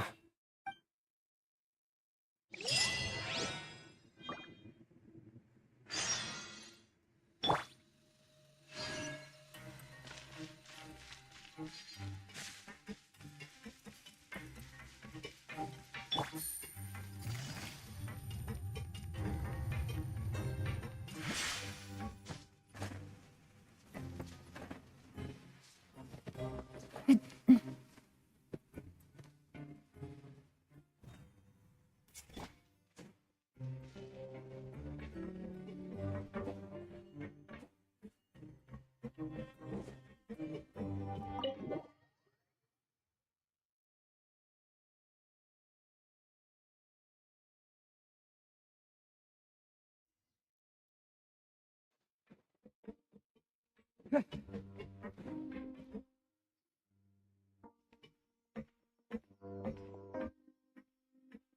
me.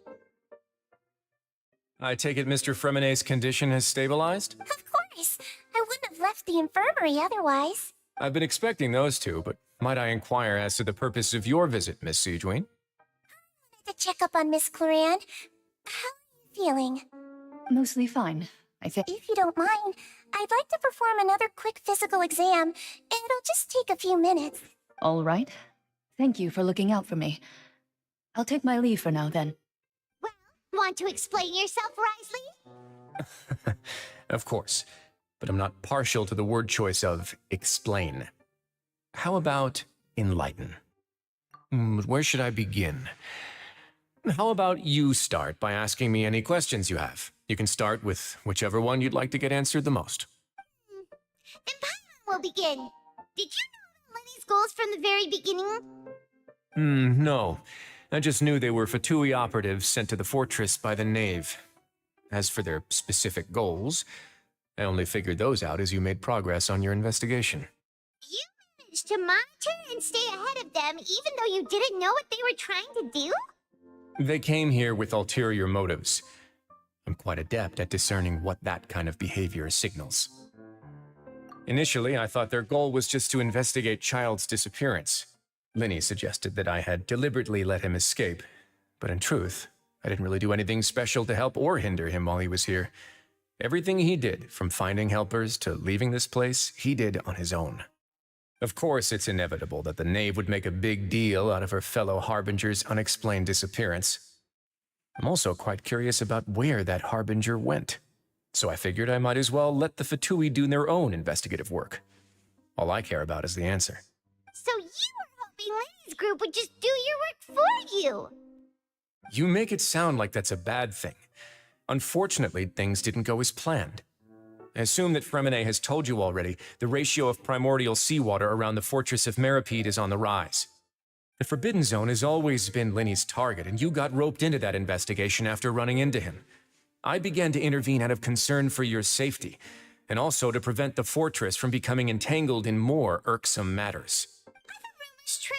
That you're also a former criminal? Why would you put it like that? Isn't staying here all day and serving as the manager of the fortress a kind of sentence unto itself? Another form of prison? I just happen to have some support from the rest of the inmates. That's... Oh, right. I wanted to ask, who invited Cloran down here? Me, of course. I paid her good Mora to come down to the fortress for some field work. As a champion duelist, Miss Cloran could be considered to be an independent party. I needed to find an exceptionally capable person to help me get through the impending crisis. And saving Fremonet was part of that crisis? You can think of it like that, yes. Credit where credit is due, that boy is quite adept at diving. Had conditions not been as hostile as they were, he probably would have found the missing Harbinger already. That's not something you should be asking after. Neuvillette only asked you to investigate Child's whereabouts. All I need to prove to you is that the Forbidden Zone had nothing to do with the Harbinger's disappearance. That should be clear now that you've spoken to Fremonet. We've already uncovered that there's something wrong with the infirmary, and we've answered a bunch of questions that you threw at us. Isn't it about time that you answer our last question in return? You make a compelling case. Do you really want to know the answer that badly? Yeah. Even if the truth may not be pleasant? Follow me.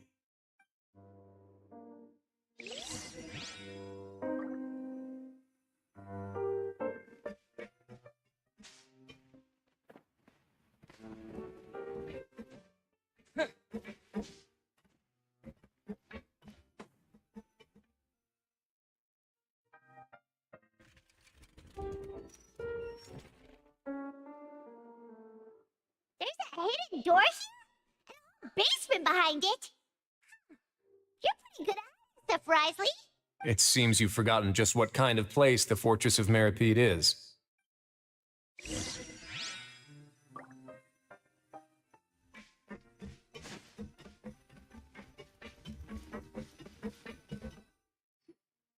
Stand on the central plate.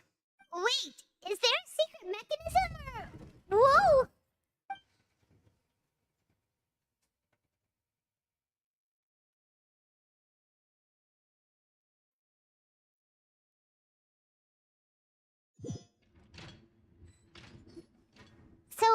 This is the Forbidden Zone? Honestly, for a place so well hidden, Paimon sure doesn't see anything special. What a huge door! There are 3 such isolation gates in total.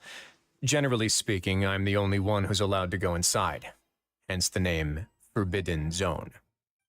Am I correct to assume you're going to run on back and tell your little Fatui friends everything?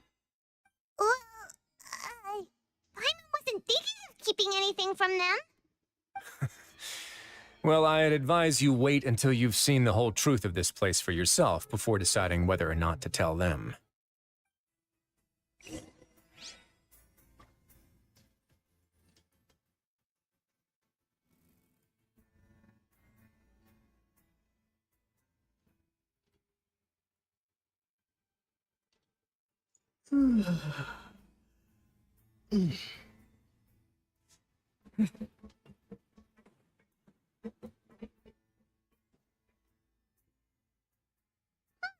So there's a switch on the side. Stand back.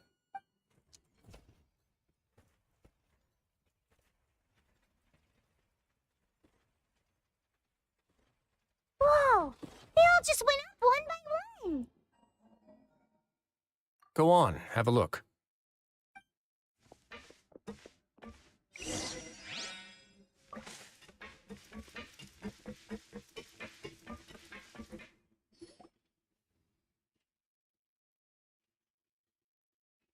I've been interested in what lies beyond that gate ever since I assumed leadership of the Fortress of Meripede.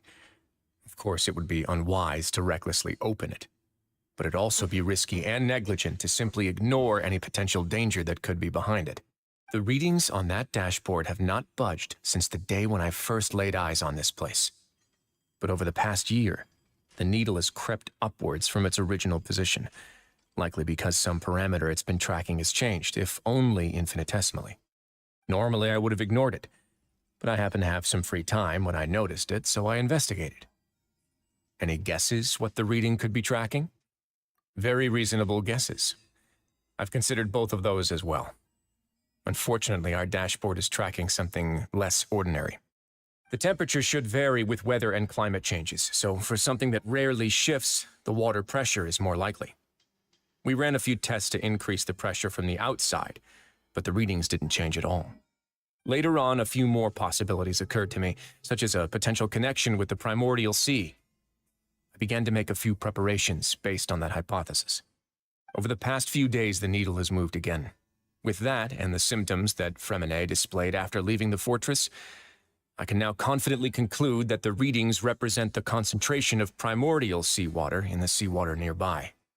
The concentration of primordial seawater? But we're already under the sea. And that is precisely the problem. We're at the bottom of the sea, and now we're surrounded by toxic seawater. Somehow, primordial seawater got mixed in, and the concentration is steadily rising. Yes, that's very likely. But forget about the two of us. Not even Novelette knows where the primordial sea could be, much less where we could find and plug a leak. Oh. Seems like you've figured it out. I believe the primordial sea lies directly beneath this sluice gate. For some reason, the primordial seawater levels have risen significantly, and it's now very close to us. The indicators are now red. Although the gate still stands, some primordial seawater has already leaked out and mixed into the sea around us. If this continues, soon it will no longer be able to hold back the primordial sea at all. Yeah, you know what the legends say. If this place falls, then everyone in Fontaine will be turned into puddles in the span of a night. Weird! Why would the Fortress of Meripede be built right above a sluice gate for the primordial sea? Who built this place anyway? Your expression tells me you think this might be part of a vast, complicated conspiracy. To be honest, you might find the actual answer may be exceedingly boring. It's just that the secret of the Forbidden Zone had been long forgotten by the nation before I rediscovered it with my research. There's no single founder of the Fortress of Meripede in any traditional sense. What we know about its history has been left to us by the people who used to live here. When the previous Hydro Archon Egeria ruled the land, all convicted criminals from Fontaine were exiled. The people drove the criminals away like a wolf pack chasing away the banished. The criminals received no sympathy of any kind from the people. They were exiled to the desolate seaside, where they experienced only pain, struggle, and the bone-chilling cold. Some of them began to repent and prayed to the Hydro Archon, asking if there was still anything they could do.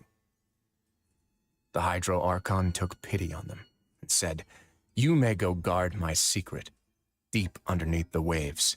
And so, leaning on the power of the Hydro Archon, they gathered underneath the sea and began to build a fortress. They became a community down there in the deeps, and over the years helped it to grow. As the number of exiles increased, more and more people joined the community. When the first group of exiles died, they left the yet unfinished fortress to their successors. The Hydro Archon continued to lend her support, allowing the fortress and what it stood for to continue growing ever larger. Before long, this dark underwater fortress became the sinner's only home. And with that, the people here stopped referring to the fortress as a prison. They saw themselves as repenting sinners who would regain their freedom once they had sufficiently redeemed themselves. But as time went on, people also realized that the fortress was a lonely place. Once they had gotten used to life here, they could no longer feel comfortable living in the overworld. Once they had finished serving their sentences, some people left and some others chose to stay. They'd find some idle position and let their withered souls fade away with the ancient secrets of the past. After many, many centuries, few people still remember the reason for the fortress's founding. Now they just see it as an integral pillar of Fontainian society, as the place where criminals deserve to be sent. Now and again, researchers manage to break one law or another and live out their days in the fortress. I learned all this from an elderly historian. Everyone else just thought he'd made it all up. But now you know every part of that history is true. Indeed. It's just as the prophecy says. If this gate fails, then everyone will be dissolved into the sea. To be frank, not really. But sadly, that hasn't stopped this prophecy from proving all too accurate. Prophecies are troublesome things. Just hearing one will create the first wave of panic. Seeing signs of it will bring about the second, and actually witnessing it in real time, the third. Let's go somewhere else. I want to show you something.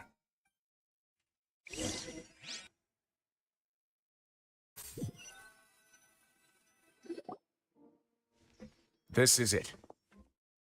Your Grace, perfect timing. The results from our last round of experiments have— Wait, Jurier, he's not alone! Huh? Lorvine and Jurier? No need to panic, you two. I've already told them about our plan. What?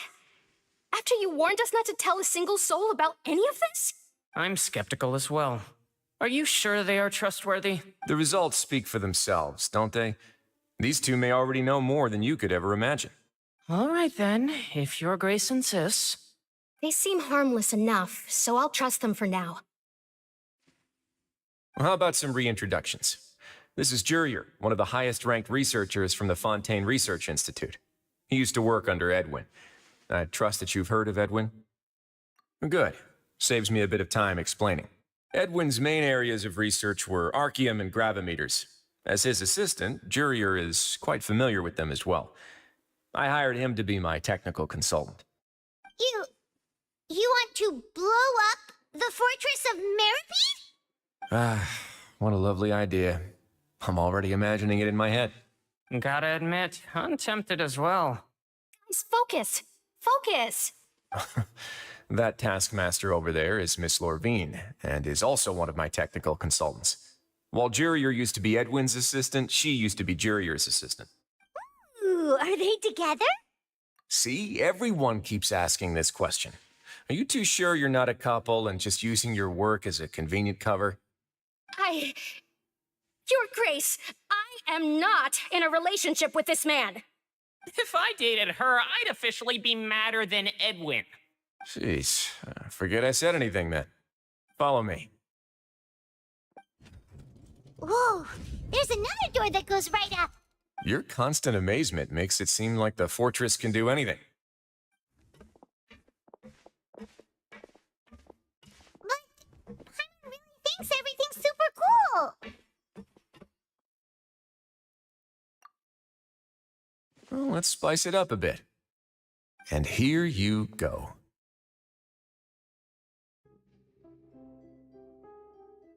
What a huge ship! This is also a production zone that Paimon's never seen before. What's going on? How much do you know about Fontanian history? Not much at all. Well, then maybe you haven't heard the story of ancient Lemuria. To give you a quick rundown, Fontaine used to be ruled by the Lemurian dynasty. According to legend, the Lemurian king Remus came to this land after being inspired by divine revelation and found the seer Sibila, who had taken on the form of a golden bee.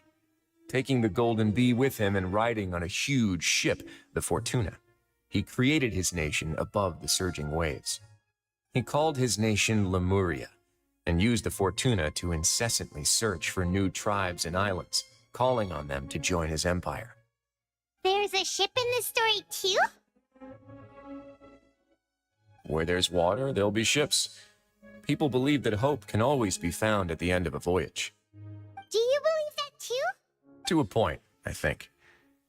As you've already seen, I have a whole factory's worth of labor, materials, and technology at my disposal.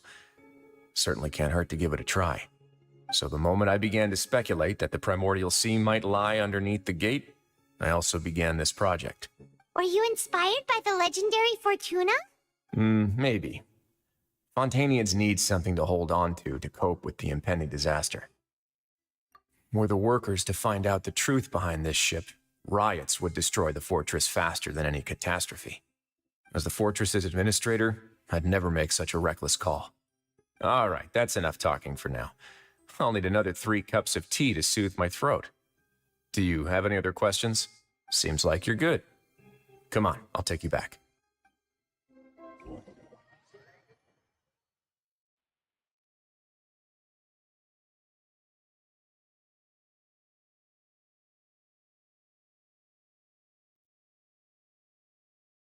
I'll leave you here for now. Thank you so much. No worries. But don't forget, it's up to you whether or not you want to share what you just saw. What you do from here on out will likely affect those 3 as well.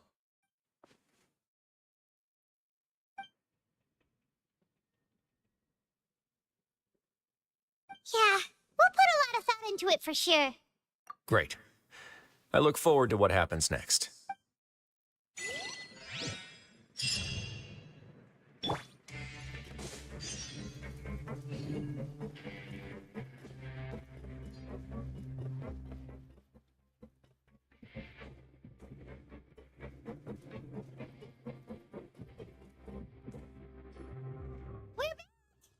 Welcome back. Do you want a cup of tea? Be so much like Risley, always drinking tea. Huh. Actually, now that you mention it, while I was sedated, I could still barely hear 2 people talking next to me. They were discussing everything, from the leaves to the water and even the teacups themselves. Must have been Risley and Sejuin. Yeah, I heard 1 male voice and 1 female, so it should have been the 2 of them. I really can't make sense of this place. So, Traveler, Paimon, were you able to learn anything from Risley? Yeah, he explained everything. Very well. Then, would you mind checking your answers against my speculations? Yeah, I took the time to rest, so I'm feeling a lot more relaxed now. Nobody else is around, and Miss Sejuin is also busy with something or other. So let's just talk here. All right, then I'll posit my theories. I asked myself 3 questions. Firstly, why was Fremine affected by the primordial seawater? It was because he dove into the sea.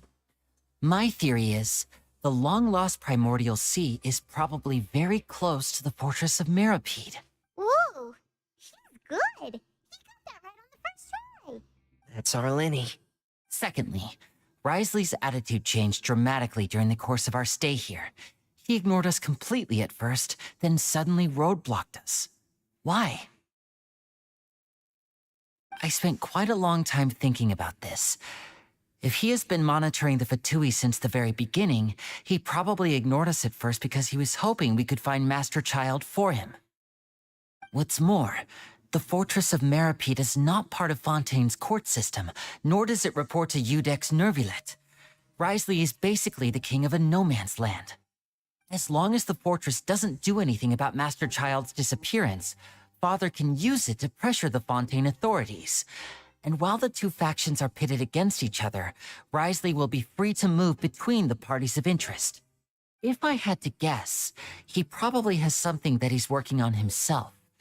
It's likely related to the secret of the infirmary, but I just can't think of what it could be. You're super smart. Thanks so much. Then finally, there's the last question. If Wriothesley does have a plan, what could it be? All I know for now is that his plan probably has something to do with the changing nature of the seawater. He's even gotten Cloran to help him out. That can't be the full extent of what he's doing. There's probably a secret passageway behind the block in the infirmary, and there's something big in the fortress that most people here never get to see. He has a bargaining chip, and it could be important enough for Father to deal with him directly. I don't have enough information, so I have no idea what his chip might be. But let me guess. You have the last piece of the puzzle.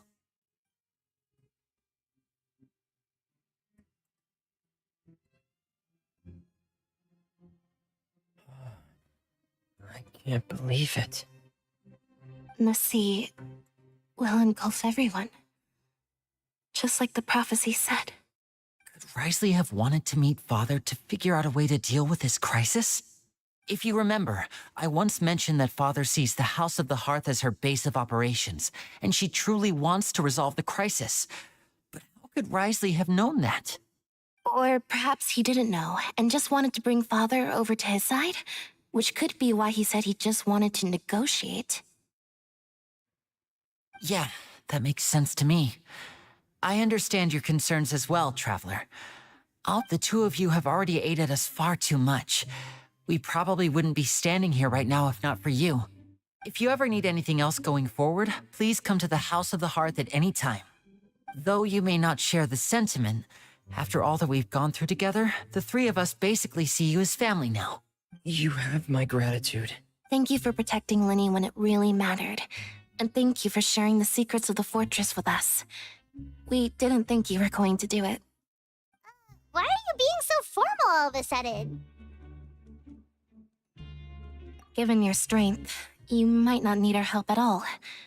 But if you are ever in danger, we will try our best to protect you. That makes Paimon feel all warm and safe inside. Paimon's hungry. Oh, you've done so much already. Go get some food.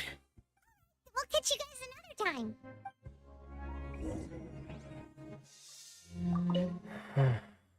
I feel like I should try to become someone more capable. You're incredibly helpful.